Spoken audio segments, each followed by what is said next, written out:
Yoga Vasishta. The Science of Self-Realization. Story of King Janaka.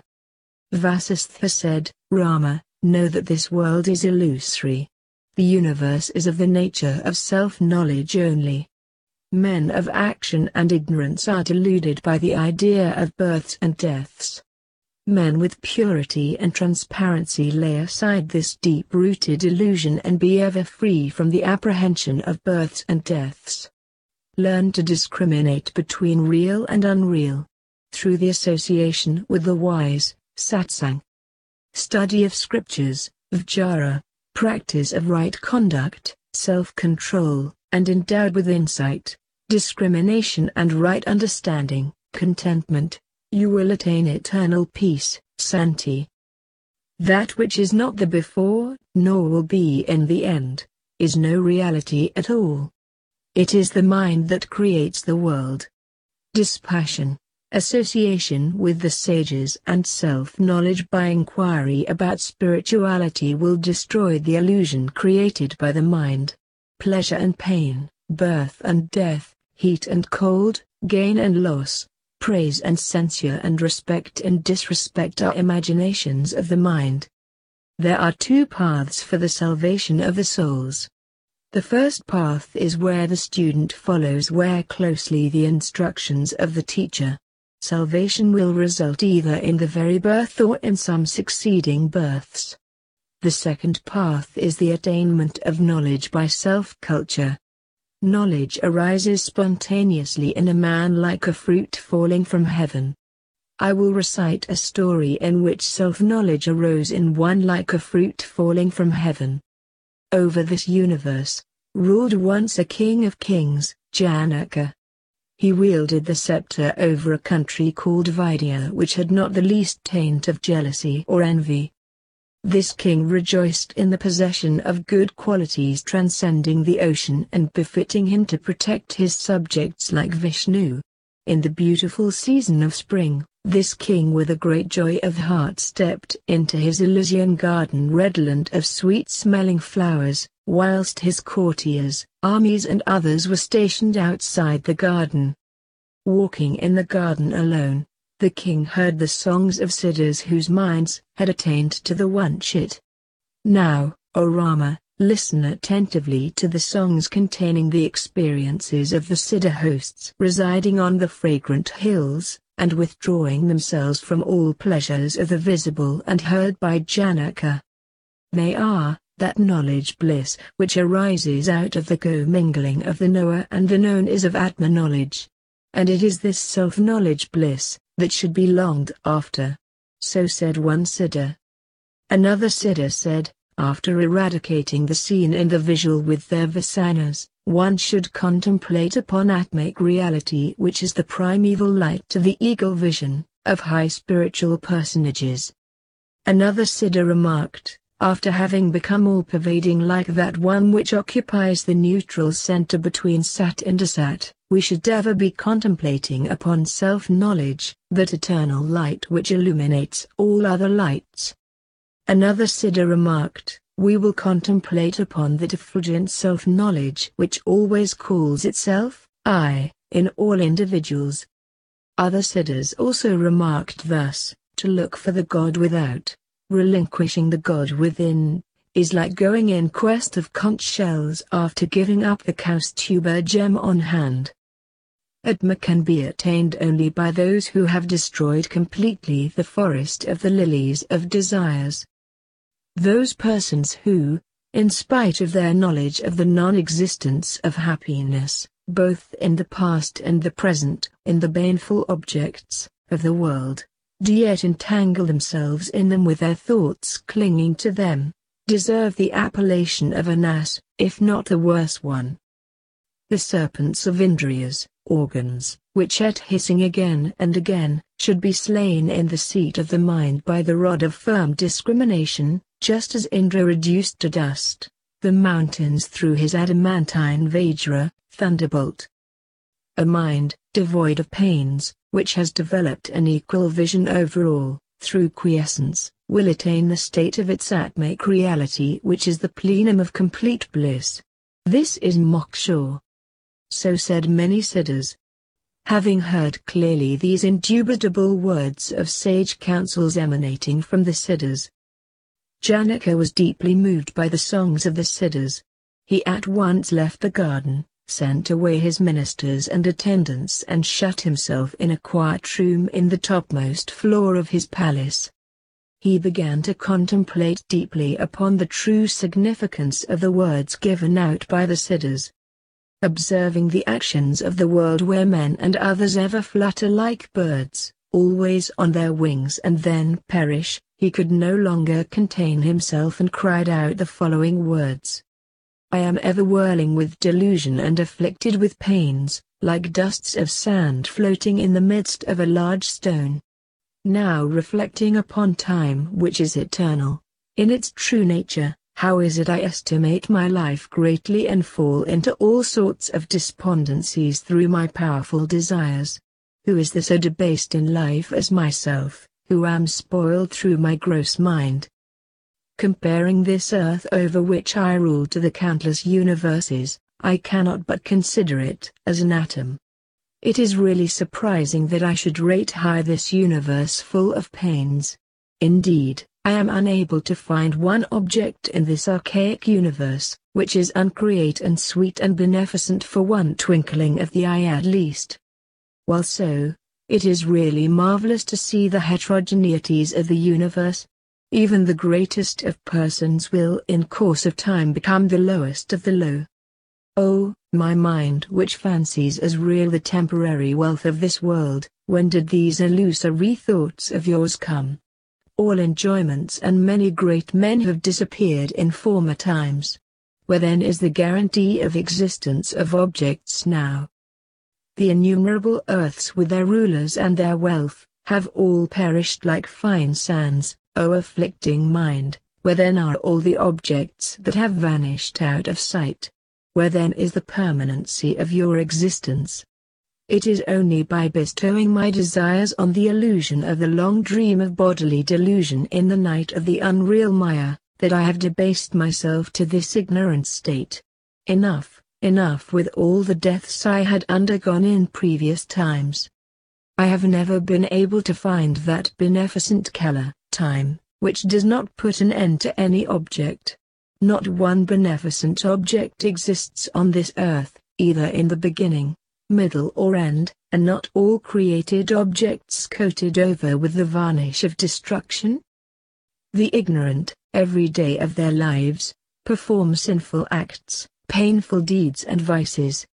In youth, they will be enveloped with ignorance. In adult age, they are entangled in the meshes of women. In old age, groaning under the burden of samsara, repeated births, they die.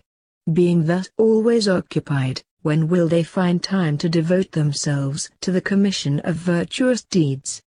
How came this Maya to play and dance in this world?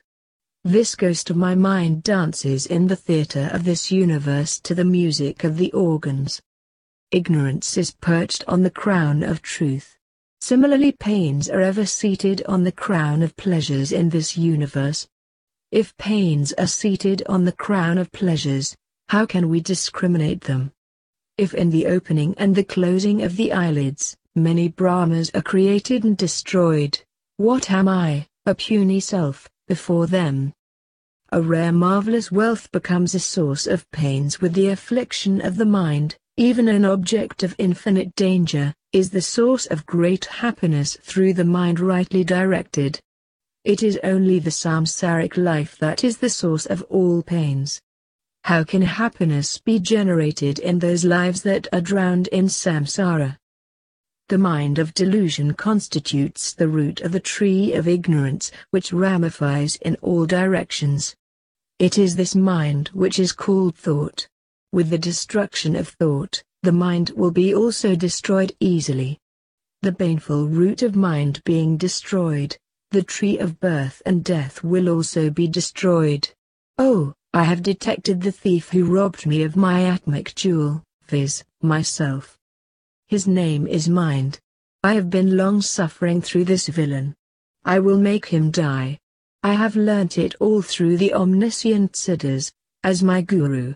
I am now in the enjoyment of that bliss which pertains to the pure Brahman. I have gradually dispelled from my mind such unrealities as I, you, and other differences of conception. I am now victorious in the conflict with my great adversary of the mind which spoiled my self-knowledge. I have completely divested myself of all the pains which afflicted me. I have attained the life of quiescence. Oh, discriminative knowledge which uplifted me to this lofty state, I adore thee. Thus did King Janaka remain statue-like in Samadhi, after having destroyed all fluctuation of mind. After being in it for a long time, he returned from it and then surveyed the universe through his quiescent mind. His impure mind having been destroyed past resurrection, with the following remarks. What object is there in this world for me to encompass? What is illusory? To my present scrutinizing eye, all is pure knowledge only. I cognize nothing but the one immaculate self-knowledge, my own reality. I will never long for any object I do not come across, nor will I evince any dislike towards any object that I do not come by. I will remain immutably fixed in my own self of self-knowledge. Things will happen as preordained. I am desireless. I am egoless. I have equal vision to all. I possess equanimity at all times. So saying, the king was absorbed with Brahmic bliss in the non-dual state. Janaka contemplated upon performing, without any desires, all actions of his life which crop up spontaneously every day. So never for a moment ruminating upon the past or future, productive as they are of evil, he began to perform his present duties with a full heart. Only through the self-inquiry created by the words of the Siddhas, did Janaka attain quiescence of mind and self-knowledge. The supreme seat of self-knowledge can be attained only through the self-inquiry and discrimination. The worldly inclined cling to sensual objects, but the longing after the extraordinary enjoyment of spiritual bliss is only through previous efforts of self-inquiry. Therefore one should destroy ignorance, which is the source of dangers and all kinds of pains. Should one aspire for the supreme Brahmic seat, he should previously have killed out all desires, cravings and ego in his mind. Is not grain obtained only after previously ploughing the field on this firm earth? Those who are acute enough to always discern the unreality of this universe will, like King Janaka, cognize through their subtle intelligence the non-dual paramartha, reality, at the proper time. When attraction and repulsion, towards objects, become of the nature of the mind, and commingle with it, it alone is bondage and nothing else. Having avoided all desires and pains arising through the ripened love and hatred towards objects, may you be immovable, devoid of attraction or repulsion towards them. The great vasanas, psychological conditioning, are the net composed of the string of powerful thoughts due to ignorance. Having cut asunder, with the sword of knowledge, the net of vasanas, may you be with your mind as still as the clouds unaffected by the winds. After having destroyed the impure mind through your pure mind like a tree felled by an axe, may you be firmly seated in the supreme Parabrahma, infinite consciousness. Dispassion joined with the knowledge of unity, melts down the substance of the mind and confers the best and highest state of happiness and rests in the Supreme Self. Now Rama, reflect and meditate on the Self like King Janaka and attain Atmajnanam, self-knowledge. There are two paths by which the vasanas can be destroyed. Instead of thinking with certainty as we do now, we live for objects or the objects live for us, or in the absence of these invaluable objects, the I does not exist or these objects do not exist in the absence of I. One should, through pure inquiry, differentiate himself, as separate, from the objects, with the idea the I does not belong to the objects or the objects do not belong to the I, and his mind should give up all vasanas. This is what is called renunciation of that fit to be given up. Then, having destroyed the vasanas and looking with an equal vision over all, if one should abandon this burden of the body, then such an extinction of vasanas constitutes the stainless renunciation of the known. Those only are the wise who have given up all the vasanas which have concreted themselves into the tangible shape of the body of ego. Those sturdy persons who come under the first category are called Jivanmuktas, while those who come under the second heading, after destroying to the root all vasanas and actions and rendering their mind completely quiescent, are called Videhamuktas. O victorious Rama, these two kinds of renunciation resemble one another. They pertain to Jivanmuktas and Videhamuktas respectively. They lead one to Brahman, free him from the trammels of pains and enable him to attain moksha. May you, O Rama, be immovable like an ocean without foams or waves. Listen attentively to what I am now going to give out to you. In the case of the stainless inquirers after Atma, there are four kinds of certitudes. The first kind is that where the I identifies itself with its body from head to foot, and thinks itself to be no other than the one generated by the parent. As this idea is not real, this certainty leads to dear bondage. The second kind arises when the I finds itself to be above and other than all gross objects and to be more subtle than the tail end of paddy. This certainty when attained leads to moksha and arises in the case of the wise. The direct cognition without doubt, that all the universes are no other than the modes or aspects of I, and that the I is indestructible is the third kind of certitude. This is the moksha lacking nothing. The fourth kind of certainty arises when the perishable universe and the knower are cognized to be unreal and all the four ever are, like the ether pervading everywhere. This is the incomparable and supreme moksha. Of these, the first kind of certainty is ever associated with bondage. But the other three being associated with the emancipated and pure God consciousness, is to be found in Jivanmuktas only. Those persons who, being above all, concentrate their attention upon the supreme seat with a cool mind unaffected by pleasures or pains, will never subject themselves to the trammels of rebirths. Those persons following the footsteps of the ancients who show the same leniency and mercy towards both their friends of virtuous deeds, and their enemies of vicious deeds will never render themselves liable to the trammels of rebirths. Such persons will never think of nobility or lowness, will never have love or hatred, will not have actions to do or not to do, will not associate themselves with rebirth. Shining with divine effulgence, they will speak lovingly to all. Having known the true properties of all objects, they will be ignorant of rebirth. Therefore, O Rama, ever sport in this world attaining the Atmic reality in a state of Jivanmukti, when the Dhyavasanas are given up and the illuminated vision takes place. Story of Bali. There once lived a matchless king of Asuras named Bali, who reigned over Patala as an emperor over it. He made the whole world tremble underneath his potent arms and was able to overpower and humiliate even Iswara, Vishnu and others. He was the son of the noble Virachana and reigned powerfully for 10 crores of years. Having ascended the topmost story of his palace, he gave vent to the following train of reflections with a mind disgusted with material pleasures and contemplating upon samsara, this mundane existence. Of what avail to me is this undisputed sovereignty of mine which has enabled me to enjoy from a long time the wealth of all these three incomparable worlds?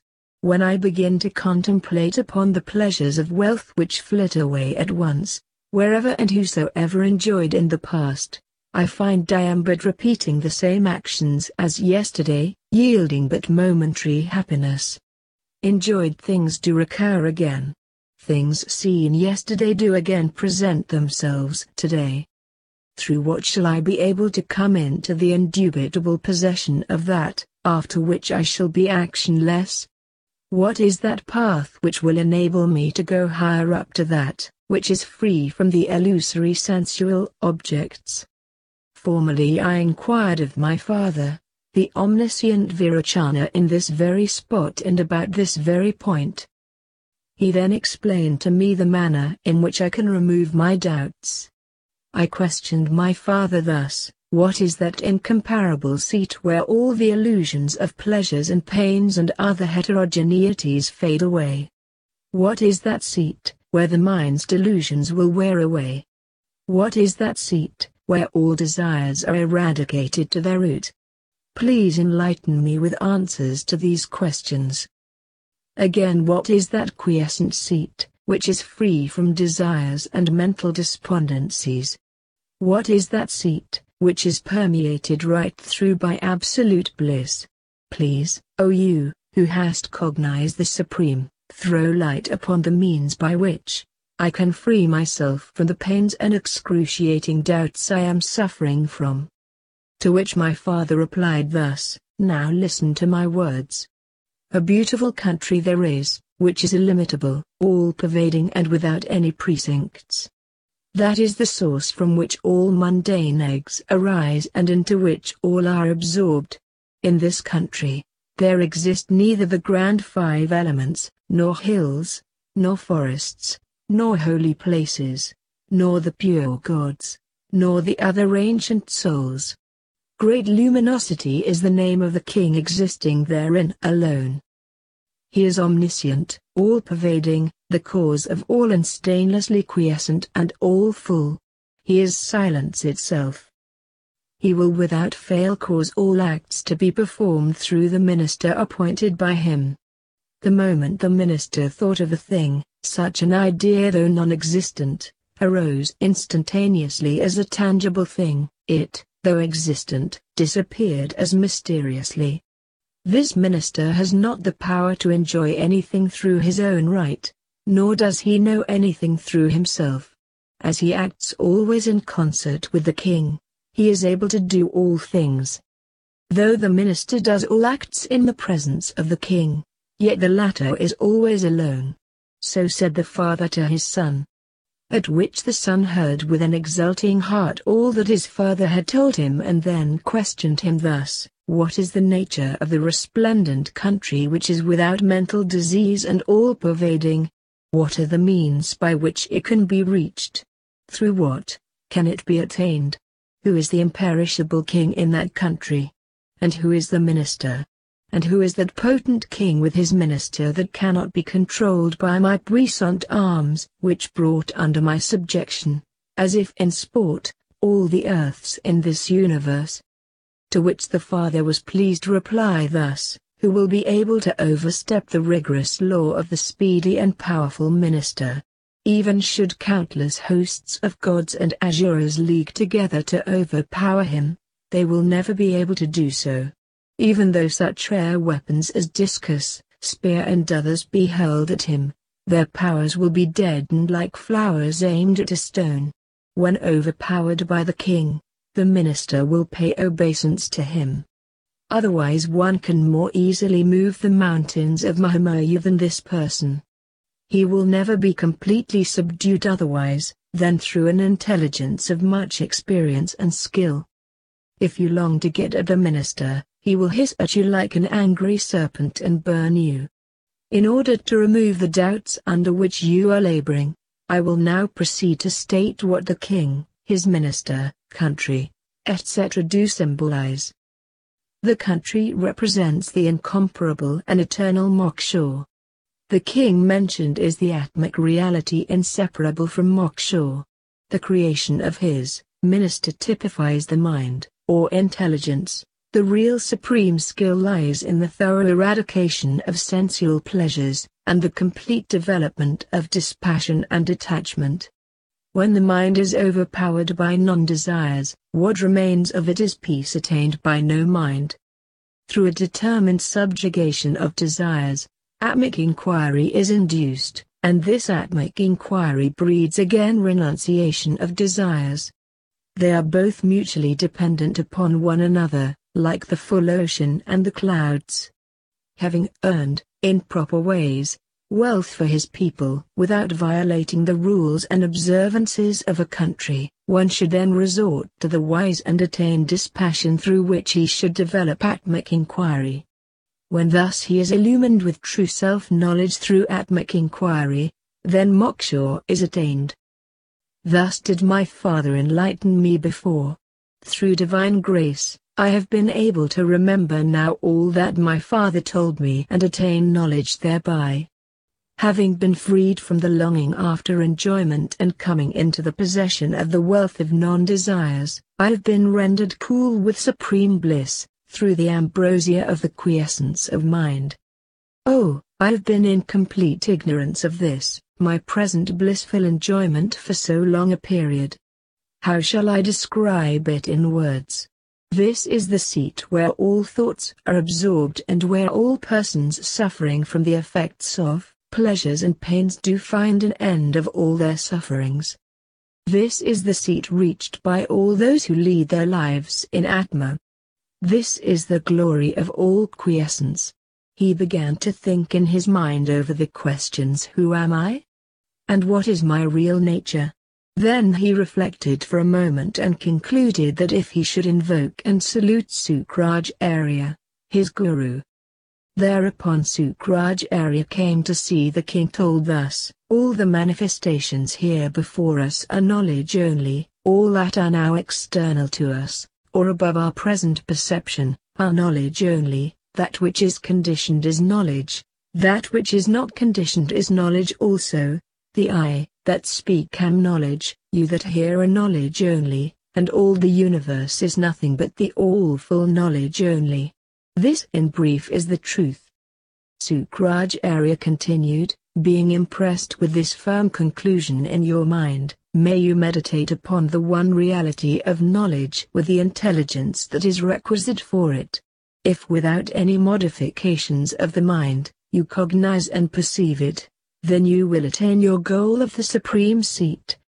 Thereafter, the king fell to meditating upon the universe and became convinced of the truth of the words of his Acharya, exclaiming thus: this supreme earth is no other than knowledge, the three lokas are knowledge, my real nature is knowledge, all the ordained karmas are knowledge only.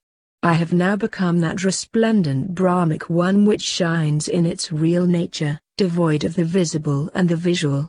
I have now become that all-full principle which, being of the nature of knowledge without any objects to bind it, pervades all objects at one and the same time and is the quiescent knowledge, okas and intelligence, itself. Then contemplating upon, or uttering, pranava, om, mentally, which is the real significance of the absolute knowledge, he entered trance-like into dhyana, meditative, state, and then freed from sankalpas, karmas, the three kinds of desires, for wife, sons and wealth, doubts, contemplation, intelligence and objects as well as their substratum, the knower, he was statue-like in samadhi for a long period. Thus did the Emperor Bali remain immobile like the light of a lamp in a windless place. And since he shone as the absolute truth without the stains of love and hatred and with a replete mind, such a state can best be likened to a clear sky in the autumnal season, when no clouds mantle it.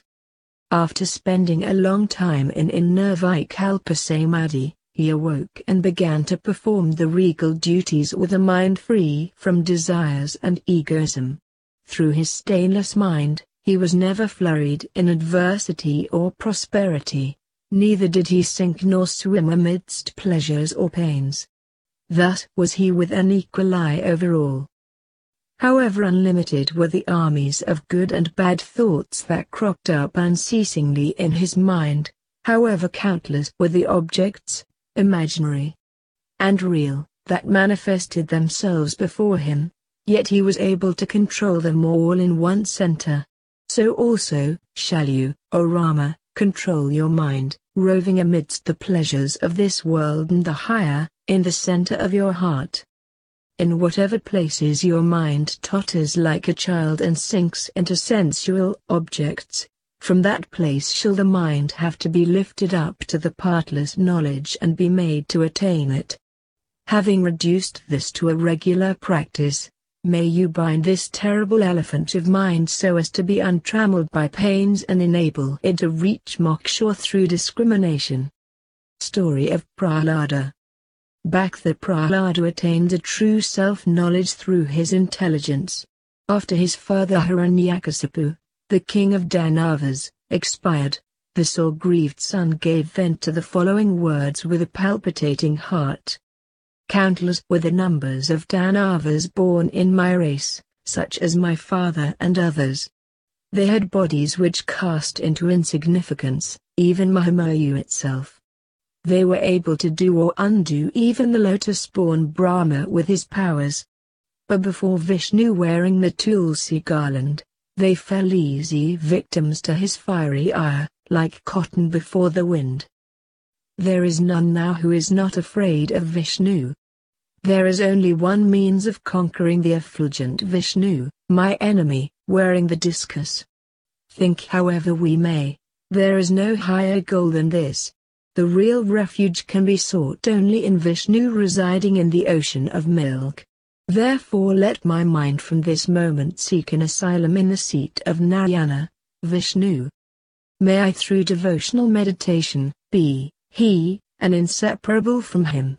May the Maha Mantra, Om Namah Narayana, which confers upon its devotees whatever they long for, be inextricably interwoven and commingled within me, like the ether pervaded by the wind.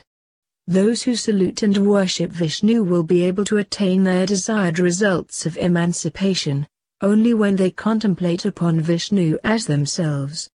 Otherwise such results will not accrue. Following that path, I will worship and meditate upon Vishnu as myself.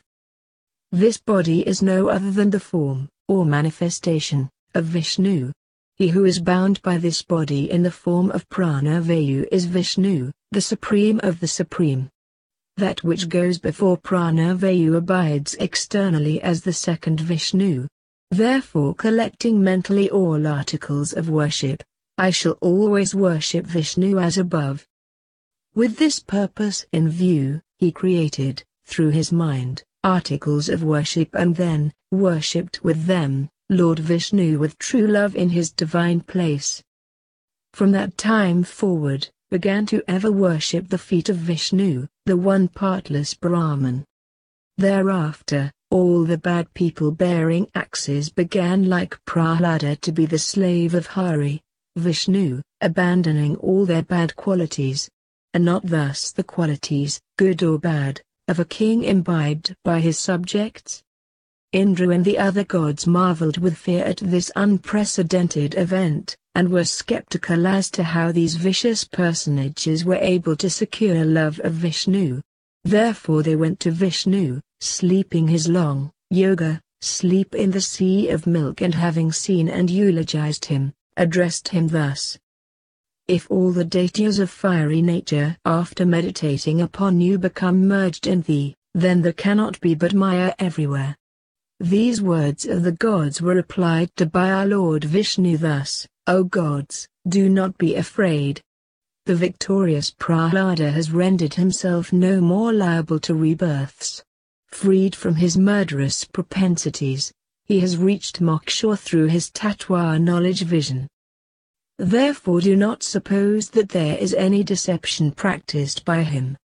If good persons incline their minds towards vice, then manifold evils will ensue, but if the vicious incline towards the virtuous path, then incalculable good will result. Therefore may all of you fare well. Through the steady application, Prahlada worshipped with supreme discrimination, bliss and indifference towards objects, etc. With the development of the four means of salvation, all his mind's attractions towards sensual objects ceased. Therefore his mind became quiescent, without sinking into sensual objects. The mind of Prahlada was oscillating like a cradle between the cognition of the all-full reality and the enjoyment of sensual pleasures. Prahlada then prayed to Lord Vishnu thus, O you, the original seat of all rare things in the incomparable mansion of the three worlds, O you, the ever-resplendent Brahman without the dawning and the setting of the sun in you, O you, who are the eye of mercy to all the votaries, salutations, salutations, 1,000 salutations to thee. O you, who are the tattva, reality, the prototype of all grace and the Lord of all earths, salutations, salutations, 1,000 salutations to thee. O, you, who are the sun to the full-blown lotus of gods walking in the path of the Vedas, O you, who are the Lord of all souls, salutations, salutations, 1,000 salutations to thee. Lord Vishnu spoke to him thus, O Prahlada of true love, you are free to demand of me a boon which will not make you be subject to the trammels of rebirths. To which Prahlada said thus, O, you supreme principle who resides in the hearts of all, please vouchsafe to confer on me that bliss wherein there are no pains. Thereupon Vishnu blessed him by laying his lotus-like hand upon his head with these words, May the final atmic inquiry arise in you in order that you may attain quiescence in the Brahmic bliss of the pure Parabrahma, after your mind is freed from the delusions of the world.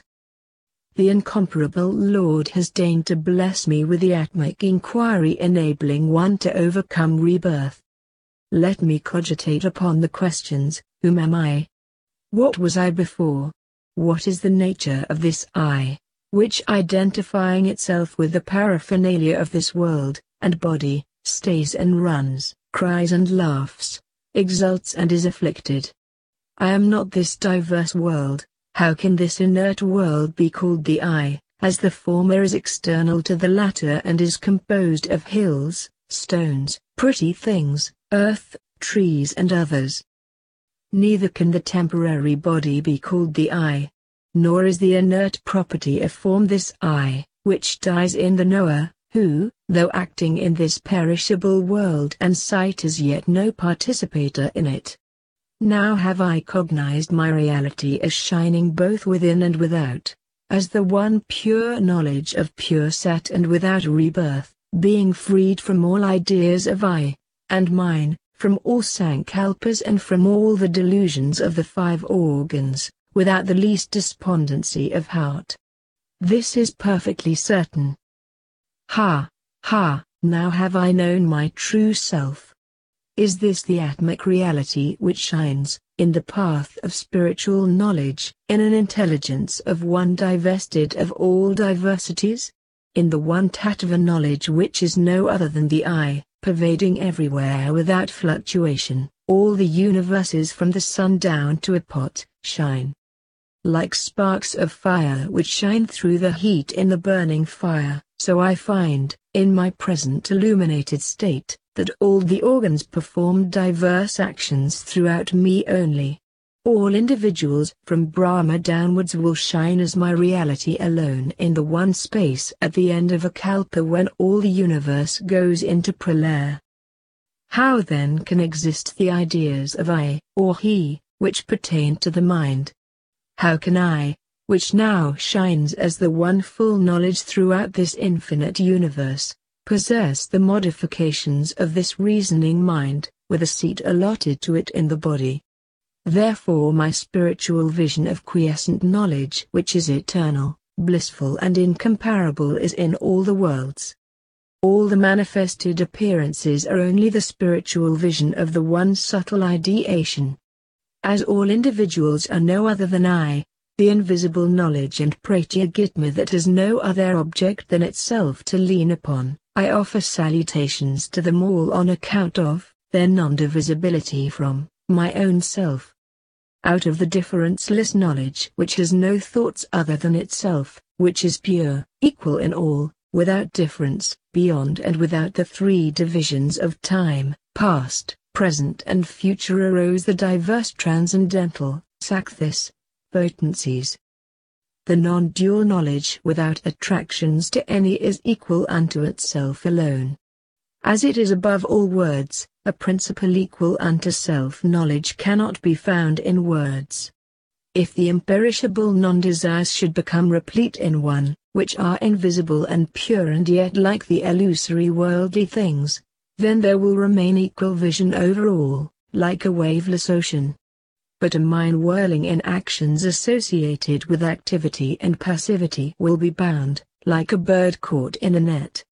Therefore all persons who are afflicted with love and hatred and are thereby dizzy in mind, cling to this earth like poison. Oh, you illuminated dweller in the mind of all souls, I have been able to attain you only after a very long period. You are fit to be inquired into through the holy sentences of the Vedas and Gurus. You shinest as of the nature of self-knowledge which is beauteless. Many salutations to you, who are that into which all things merge. You are the eternal knowledge wherein I am, thou, and thou, are I. Prostrations to you my Lord, the Parabrahma, the infinite consciousness. Prostrations to myself which has attained its reality, shining as itself in a blissful state and as the one consciousness without any thoughts. Though seeming to be mobile or immobile or quiescent, it is yet without such actions. Though performing all actions, it is yet without desires therein. It is he who is sought after by the bodies and organs. It is he who is praised by the organ of speech. It is he who is meditated upon by the mind. It is he who causes birth and death to be bridged over. It is he who can be easily attained to. It is he who can cognize all. I have no love or hatred towards sensual enjoyments. Let me attain those things I am destined to get. Let me not long after those things I am not destined to get. Originally I became oblivious of discrimination and other blissful things through my inimical ignorance. Now I am in possession of self-knowledge, having destroyed my mind sunk in samsara with my discrimination that had labored hard in the spiritual inquiry, having freed myself from all the painful ego, having annihilated all conceptions of duality by meditating upon non-duality, I am now the incomparable Parabrahma, infinite consciousness, in an immovable state. Victory to thee, imperishable God. Victory to thee, the seat of final quiescence. Victory to thee, beyond the reach of all Vedas. Victory to thee, the source of all Vedas. Victory to thee, the cause of creation. Victory to thee, the causeless cause. Victory to thee, the perishable cause. Victory to thee, the imperishable cause. Thus did the noble son of Hiranya meditate through his pure mind, and enjoy bliss in the supreme differenceless nirvikalpa samadhi of great omniscience. As he seated himself statue-like in nirvikalpa samadhi for 5,000 years and remained steadfast in one vision or thought only, there prevailed anarchy in his kingdom. The stainful Danavas, who are the night rovers bearing axes, have ceased to exist. All the gods are deprived of war in their absence and will become quiescent and attained moksha. With the quiescence of gods, all the yajnas done on earth in their honor as well as tapas, will be barren of results, and therefore fade away from earth. With the cessation of the laborious performance of these yajnas, and other actions, the universe will have to come to a standstill. And then all created objects will cease to exist. Should all the created objects such as the sun, moon, etc., disappear, then we shall have to give up this form of ours and reach the non-differentiated state of that Parabrahma. Were all the archaic universes to perish before their allotted time, then no real benefit, or law, will reign in this world. The beneficent Vishnu caused his Panchajanya, conch, to be sounded in order to intimate to Prahlada his arrival. Through the terrible reverberating sound which pierced the earth, the skies and the quarters, Prahlada, who was merged in the primal seat of that slowly recovered consciousness on this plane. The Chaitanya Sakti, or consciousness potency, issuing first out of Brahmarandra pervaded, as before, the nadis to all the parts of his body, and when it got to the 9 apertures of the body, Prahlada became conscious of this physical plane. Then his Chaitanya consciousness began to perceive material objects, only after it shone as their reflection in the glass of the internal prana. Hence that intelligence of his which manifested itself in objects, may be compared to the reflected image in a mirror, and thus assumed the attributes of manas. As he recovered consciousness little by little, like a lotus unfolding its petals gradually, his beautiful eyes opened. Then the beneficent prana and apana began to percolate all throughout his nadis, nerves, and organs, thus producing a complete perception of the world. Like a lotus fanned by the mild zephyrs, Prahlada began to move in his position. In the twinkling of an eye, his mind became gross, and his eyes, mind, prana and body began to glow with life with their respective functions. Thereupon Vishnu eyed, with great grace, Prahlada and blessed him thus: O immaculate Prahlada, go and look after your kingdom, which is praised and coveted by Indra, the lord of devas. Also look after your body. Why do you think of abandoning this, your body, at such a premature period as this? So long as you are not haunted by the sankalpa of attraction and repulsion towards objects, what matters it whether your body exists or not? Now get you up from samadhi. May you, O Prahlada, be in the Jivanmukti state. May you, until the end of this kalpa, administer due justice in this world with this body of yours in the Jivanmukti state, but yet without groaning under the load of samsara. Why do you now in vain die, or disappear from this world, when neither the fires nor the 12 suns burn the universe out of existence, and the kalpa has not yet closed? The lives of those only are blissful, who, having mastered egoism and desires, do cast their eyes equally upon all, which vision confers infinite bliss. The lives of those only are blissful, who, devoid of love and hatred, and having rendered their minds cool, are witness to all actions, through performing them. He who is attracted towards objects as well as the objects themselves are both bondage-giving. The severance of the mind from objects constitutes quiescence. It is only when this quiescence is mastered that moksha is attained. Now, inasmuch as you have reached that state, you should seat yourself on your victorious throne of the quiescent mind, and reign over your kingdom. May you reign till the end of this kalpa. With these words Vishnu disappeared in a moment with all the Deva hosts, like the instantaneous disappearance of a false Mayavic creation. At these words of Vasishta, Rama questioned him thus: How did the king of the Asuras, after attaining knowledge and becoming merged in the true Brahman, return unto the normal state, at the conch sound of Vishnu? In the case of all Jivanmuktas without the load of samsara, in whom the pure vasanas are like a burnt seed, such a seed in their heart will never be productive of rebirth. But these pure vasanas, inasmuch as they are pure, all-pervading, subject to manifestation, origin, etc., associated with sattvaguna, full of the pure atmakdhyana, contemplation, and without beginning, will always be in Jivanmuktas like vasanas in Sushupti. Even after the lapse of 1,000 years, so long as the body is in existence, the pure vasanas will be latent in the heart and will melt away gradually. It is only through these pure vasanas that Jivanmuktas are awakened to an external perception of objects,